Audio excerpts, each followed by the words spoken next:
वारकऱ्यांना आता पंढरीच्या वारीची ओढ लागली आहे।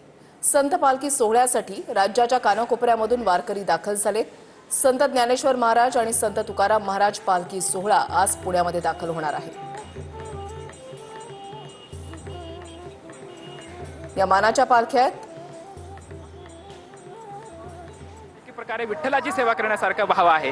काय मनात भावना आहेत? सर्वप्रथम आमचे पुणे महानगरपालिकेचे धन्यवाद मानतो आम्ही, कारण की एवढं भाग्य आम्हाला त्यांच्यामुळे मिळतंय आणि गेल्या 10 वर्षापासून आम्ही हे सेवा करतोय आणि ही सेवा करताना खरंच खूप आनंद वाटतोय। आम्ही सकाळी 8 वाजतापासून संध्याकाळी कधी जाऊ घरी हे आम्हाला माहिती नसतं, पण याच्यातून पंढरपूरला कधी गेलो नाही, पण याच्यातूनच आमचं पंढरपूर इथंच घडतंय हे असं आम्ही मानतो। खरं तर विठुरायाच्या ज्या पावलांना म्हणजे विठ्ठलाची आस आहे, विठ्ठलाकडे तिकडे गेल्यात, हे जो अवघा 28 विठेवरी उभा असणारा विठ्ठल सर्वांची सुरक्षा करतो, तो सर्व वारकऱ्यांवरती देखरेख ठेवतो।